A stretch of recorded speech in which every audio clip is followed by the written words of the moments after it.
My name is Julia Farish. I'm 36 years old. And for most of my adult life, I believed I had a solid marriage. Not a fairy tale, not the kind people envy on social media, but solid in the way that matters when you're raising children and paying bills and showing up for each other when life gets heavy. My husband and I had been married for 8 years. 2 kids, one 6, one 4. We were tired. That part was true. Parenthood does that to you. Sleepless nights, sticky hands, homework spread across the kitchen table while dinner cools untouched. But I thought we were still us. 3 weeks ago, after the kids were asleep, he sat across from me at the dining table with that careful tone people use when they've rehearsed something alone. "I think I need to take a solo trip," he said, "to reconnect with myself." He talked about losing his identity, about how being a father and provider had swallowed him whole. He said his therapist suggested it. 5 days, an all-inclusive resort. Just time to think. I remember watching his hands while he spoke. They were steady, too steady. I didn't feel panic. I felt concern, sympathy, because I understood burnout. I'd lived it. "I think you deserve it," I said. And I meant it. He booked the trip that night. Flights, resort, everything. $3,200. I didn't flinch. We could afford it. And if it helped him come back healthier, happier, what was money compared to that? He was leaving in 4 days. And then my son found the phone. It happened in the most ordinary way. Our 4-year-old, playing hide and seek in our bedroom closet, his favorite spot, came running out holding something unfamiliar. "Mommy," he said, smiling proudly. "Daddy's other phone." My husband was in the shower. The sound of water filled the hallway. I took the phone from my son and told him to go watch cartoons. My hands were shaking before I even turned it on. No passcode. Either he was careless, or he never imagined being caught. I didn't scroll right away. I just stared at the screen, feeling something cold settle in my chest. This wasn't about curiosity anymore. This was about survival. I waited until the bathroom fan shut off. The shower stopped, the water cut, footsteps on tile. I slid the phone back where my son had found it, heart hammering, and stepped into the hallway like nothing had happened, like my entire life hadn't just tilted on its axis. That night, after the kids were asleep and my husband's breathing deepened beside me, I stared at the ceiling for a long time. I counted the cracks in the plaster. I listened to the house settle. I tried, unsuccessfully, to convince myself I was wrong. I wasn't. When I finally reached for the phone again, I took it into the guest bathroom and locked the door. I sat on the edge of the tub, the cool porcelain pressing through my clothes, and powered it on. No passcode, no fingerprint lock, no hesitation. The first thing I saw was the message thread. A single contact, saved under a neutral name, something professional, something boring. The kind of label you choose when you want plausible deniability. Except the messages were anything but. "I can't wait to finally have you to myself. 5 days, no interruptions. I've been dreaming about this for months." My throat closed. I scrolled. There were hundreds of messages. Explicit, detailed, familiar in a way that made my skin crawl. This wasn't flirting. This wasn't curiosity. This was a relationship, one that had been growing quietly in the shadows while I was folding laundry and packing school lunches. I kept reading. "Couples massage is booked. Dinner on the beach Thursday night, 7 p.m. I'll wear the red dress you like." Red dress. I stared at the words until they blurred. This wasn't a solo trip to find himself. This was a carefully choreographed affair. I checked the dates. The message history went back 6 months. 6 months of secret conversations. 6 months of stolen moments disguised as late meetings, gym sessions that ran long, clearing his head drives that never quite made sense. 6 months where I thought we were tired, but together. There were photos. Nothing explicit. Nothing that could be dismissed as accidental. A hotel room selfie I didn't recognize. A mirror shot of him wearing a shirt I'd never bought. A photo of her, young, confident, smiling into the camera like she belonged there. I felt something break inside my chest, slow and quiet, like ice cracking under pressure. What hurt wasn't just the betrayal. It was the planning, the burner phone, the therapy excuse. The way he'd looked me in the eyes and asked for my support had made me feel generous for giving it. He hadn't just lied. He'd built a story designed to make me complicit. I set the phone down and pressed my palm flat against my sternum, trying to slow my breathing. The house was silent. My husband slept 10 feet away, the same man who'd tucked our kids in an hour earlier, who'd kissed my forehead and said goodnight. I had a choice. I could confront him immediately, demand explanations, watch him scramble, deny, minimize, rewrite. Or I could do nothing. I chose nothing. I put the phone back exactly where I'd found it. I slid into bed. I let him sleep. And as I stared into the darkness, a plan began to form, not out of rage, but out of clarity. If he wanted to take this trip so badly, I would let him. The next morning, I made breakfast like I always did. Scrambled eggs, toast cut into triangles, the good jam for the kids, the cheap one for me. I packed lunches, signed a permission slip, reminded our 6-year-old about Library Day. I kissed foreheads, wiped syrupy fingers, and waved from the doorway as my husband buckled them into the car. If there was guilt in him, I didn't see it. He moved easily, too easily, like a man who believed his story was airtight. Later that afternoon, while he was at a yoga class he'd recently added to his routine, for stress, he'd said, I sat at my desk with the burner phone hidden beneath a folded sweater. I opened it again, this time methodically. I found the resort confirmation email. Forwarded. Not accidental. Same dates he'd told me. Thursday to Monday. I found her flight details. Different airline. Same arrival window. I found the dinner reservation. Thursday night, 7 p.m., beachfront table for 2. Candles. Ocean breeze. The kind of setup people post engagement photos at.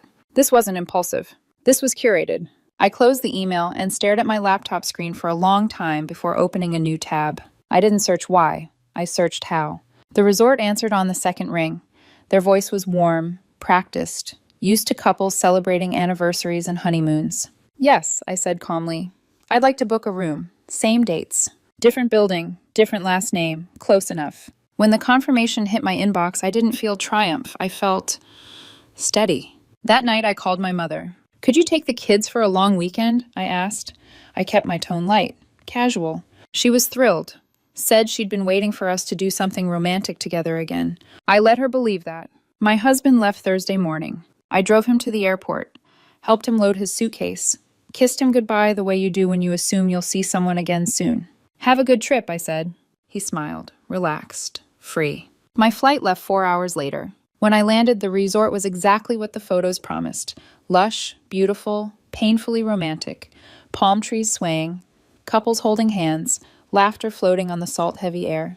Somewhere inside this paradise, my husband was getting ready to meet the woman he'd been lying to me about for half a year. I checked into my room at 4 p.m., sat on the edge of the bed, listened to the waves crash just beyond the balcony. For a moment, just a moment, I considered leaving. Flying home, filing for divorce quietly, protecting my dignity. But then I remembered the burner phone, the lies wrapped in concern, the way he'd thanked me for being so understanding. No, he needed to know that I knew. At 6:45, I walked to the beachfront restaurant and took a seat at the bar. Ordered a whiskey I didn't really want, positioned myself where I could see the entrance and every candlelit table. And I waited. At 6:55, I saw him. For a split second, my brain refused to register what my eyes were telling it. He looked different, lighter, like someone who'd stepped out of a role and into a costume he preferred. He was wearing linen pants and a pale shirt I'd never seen before. His posture was relaxed, shoulders loose, smile easy. Not the distracted man who'd eaten dinner, half listening, while answering emails. Not the exhausted father who fell asleep on the couch with a child's sock still in his hand. This version of him looked like he belonged here. Then she arrived. She was younger than I expected. Confident in the way women are when they believe they're the center of a story, not a side character. Her dress was red, fitted, deliberate. Her hair fell perfectly into place, like she'd practiced the motion in a mirror. They saw each other at the same time. The smile that crossed his face wasn't polite, it wasn't cautious, it was intimate, earned. The kind of smile you don't give someone you're still getting to know. They hugged.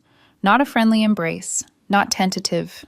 It was familiar. Arms around waists, bodies leaning in, heads tilting close as if the world around them didn't exist. My fingers tightened around the glass. The hostess led them to their table, beachfront, exactly as promised. Candles flickered in the breeze. Waves rolled in soft and rhythmic like applause. I watched them sit. He reached across the table and took her hand immediately. No hesitation. No checking his surroundings. He brushed his thumb over her knuckles the way people do when they've done it 1,000 times before. She laughed at something he said and touched his face. I felt nauseous. This wasn't an affair born of impulse. This wasn't loneliness seeking comfort. This was a parallel life. I stayed at the bar for 20 minutes, long enough to see patterns. The way she leaned forward when he spoke, the way he mirrored her posture, the way they filled silences effortlessly. I finished my drink and stood. My legs felt steady, my heart did not. I walked toward their table. She saw me first. The color drained from her face so quickly it was almost imperceptible, like watching a screen dim.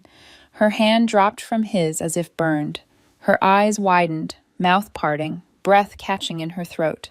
"Hey," I said gently, pulling an empty chair closer. "Mind if I join you?" He turned, confusion flickering across his face. "Julia," he said.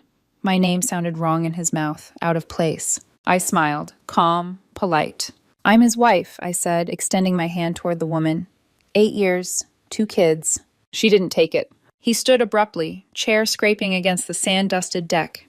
"You told me you were divorced," she said to him, her voice tight. "Oh," I said softly, "is that what he told you?" The words hung between us, heavy and unavoidable. He looked from her to me, panic rising, the fantasy cracking at the edges. "I didn't sign up for this," she said, already backing away. She left without looking at either of us again. The candles kept burning, the waves kept rolling in, and my husband sat frozen across from me, his carefully constructed world collapsing in real time. For a moment, neither of us spoke. The chair across from me was still warm from where she'd been sitting. Her napkin lay folded beside the plate, untouched. 2 menus, 2 glasses of wine, a table set for a future that no longer existed. My husband's mouth opened, then closed again.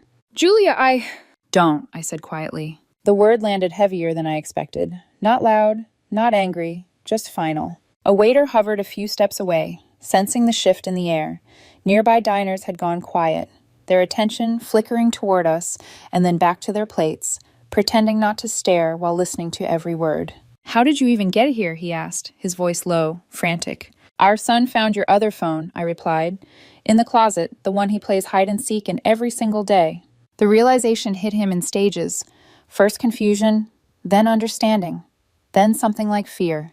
"You went through my things?" he said weakly. "You hid an entire relationship from me," I answered. "Perspective matters." He ran a hand through his hair, the same gesture he used when stressed.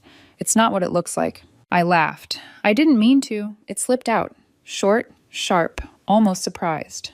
"You booked a couples massage," I said. "A beachfront dinner. You flew her in on a different airline so I wouldn't see the ticket. You told me your therapist recommended this trip, so I'd encourage you to go." I leaned forward, lowering my voice.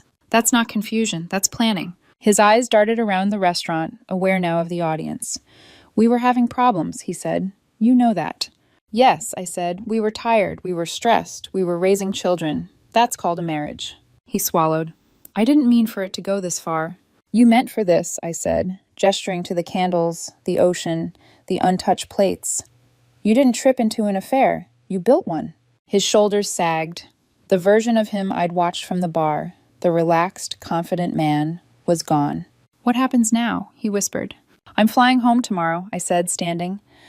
"When you get back, the kids will be with my mother. Your personal things will be boxed in the garage. I've already spoken to a divorce attorney." His head snapped up. "You can't just—" "I can," I said calmly, "and I am." I placed cash on the table for the drinks and the food that would never be eaten. "Enjoy the rest of your trip," I added. "It sounds like it's finally going to be what you asked for." I walked away before he could say my name again. Behind me, the waves kept crashing. The candles kept flickering. Paradise didn't care. Back in my room, I locked the door and finally let myself feel it. The grief, the rage, the hollow ache of knowing that 8 years and 2 children weren't enough to keep a man honest. I booked an early flight home. I didn't sleep. I landed Friday afternoon with sand still in my shoes and a knot in my stomach that hadn't loosened since the night before. I didn't go home. I went straight to a law office tucked between a dry cleaner and a dental clinic, unremarkable, quiet, exactly what I needed. The attorney was a friend of a friend, efficient, clear-eyed, unimpressed by drama. "In this state," she said, folding her hands on the desk, "infidelity doesn't automatically affect asset division, but documentation matters. The burner phone, the planning, the deception, it establishes a pattern." Pattern. The word echoed. "And custody?" I asked. She didn't sugarcoat it. "Contentious, especially if emotions escalate. Your job is to remain calm. Do not engage. Do not argue. Do not respond to provocation." I followed her advice like a script. That evening, I went home and began packing his things.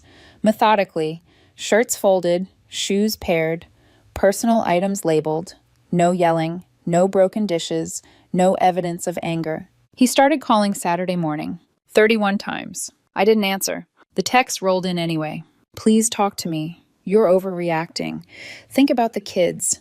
Everyone makes mistakes. This is your fault. You stopped seeing me.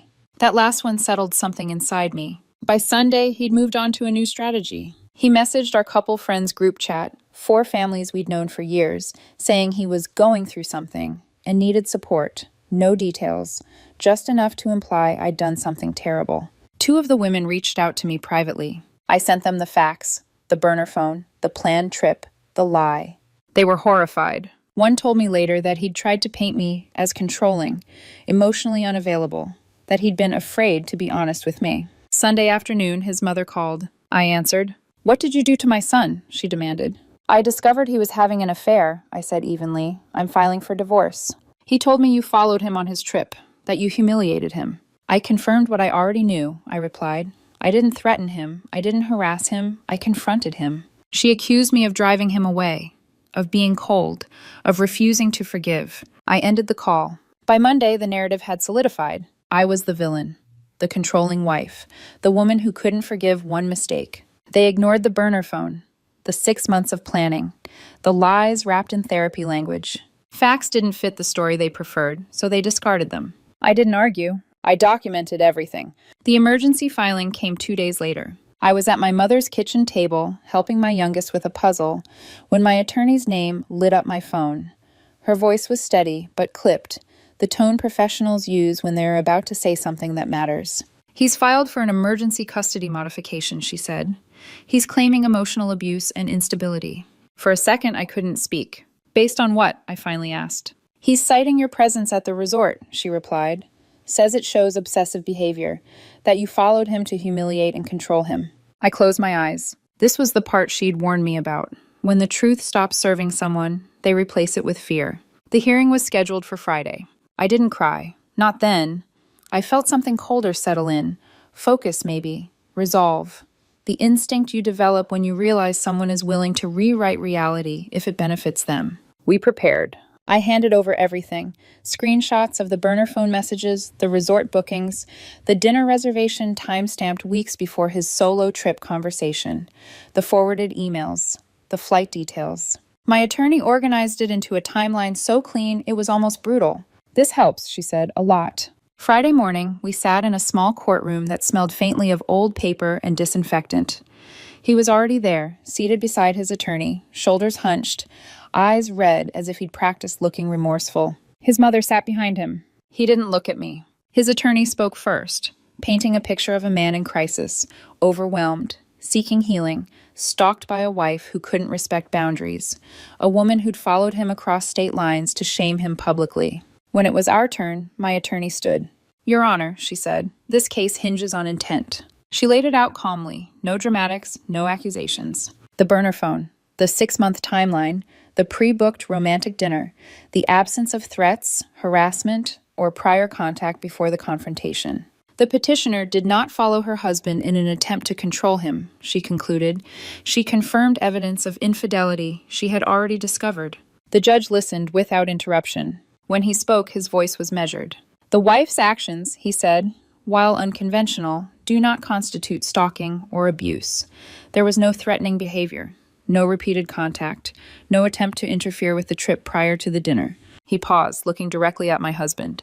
The motion for emergency custody modification is denied. My husband's face crumpled. His attorney went still. His mother muttered something under her breath about the system being unfair. I exhaled for the first time in days. The temporary custody order was issued moments later. Joint custody, primary residence with me. Because I worked from home, because I'd been the stable parent, because evidence mattered more than narrative. As we stood to leave, my husband finally looked at me. There was no anger in his eyes.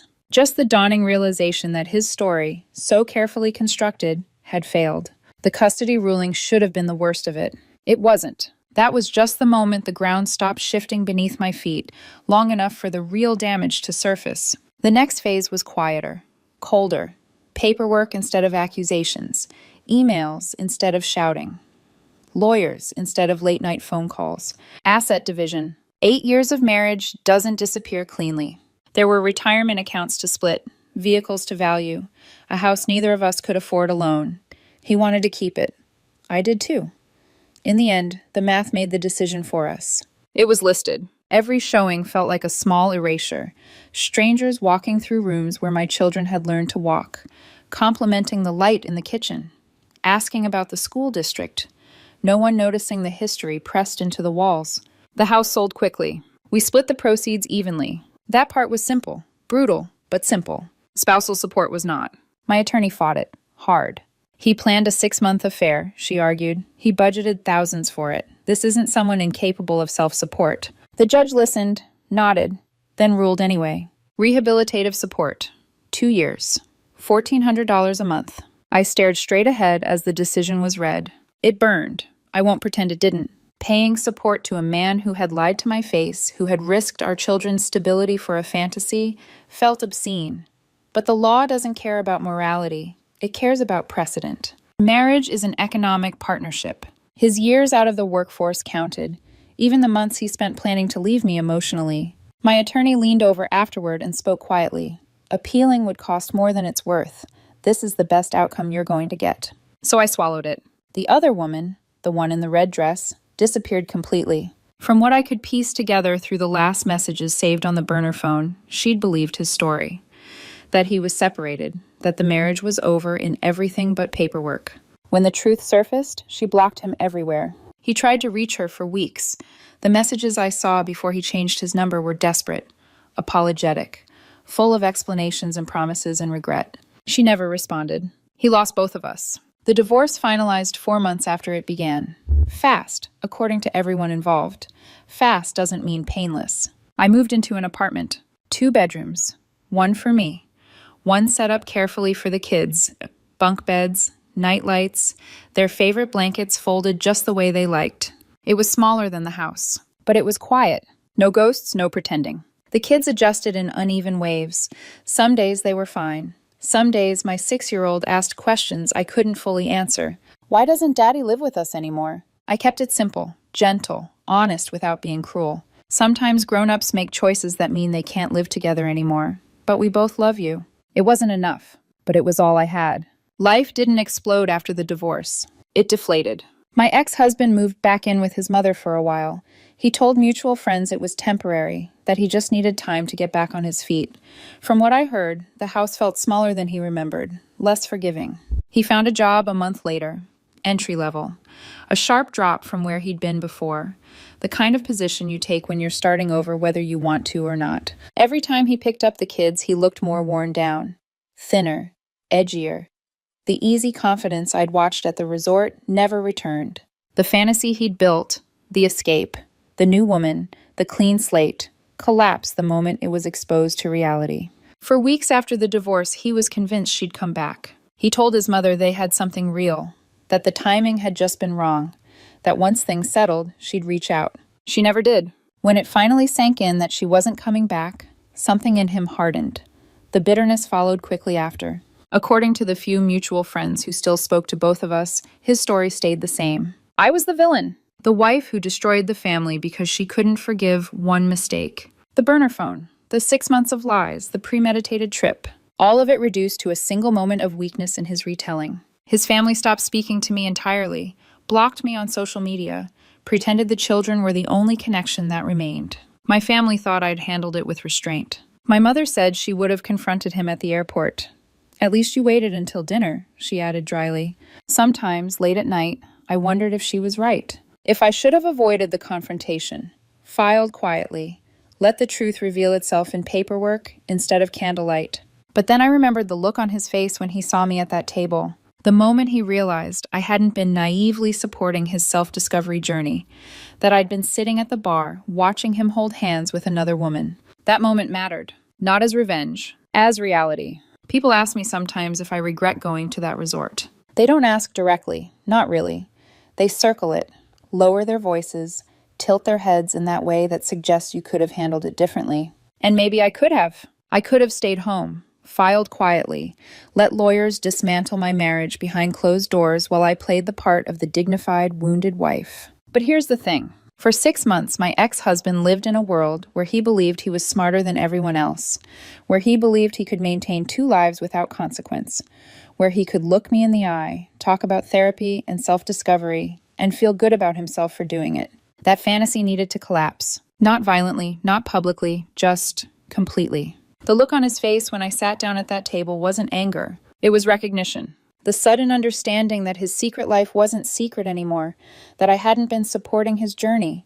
I'd been watching the truth unfold in real time. That the man he thought he was had been exposed, not by rage, but by evidence. That moment didn't heal me. I'm not healed. 8 years doesn't disappear because paperwork says it's over. 2 children don't stop asking questions just because you've learned the right answers to give. But I'm okay. I wake up in a space that's mine. I drink coffee in silence before the kids wake up. I don't wonder who I'm sharing my life with anymore. I learned something important through all of this. Betrayal isn't always loud. Sometimes it's quiet, polite, wrapped in language about growth and self-care and therapy. And intuition, it doesn't scream. It waits. I will never ignore a second phone again. I will never confuse exhaustion for distance. And I will never again support a story that requires me to disappear to make it believable.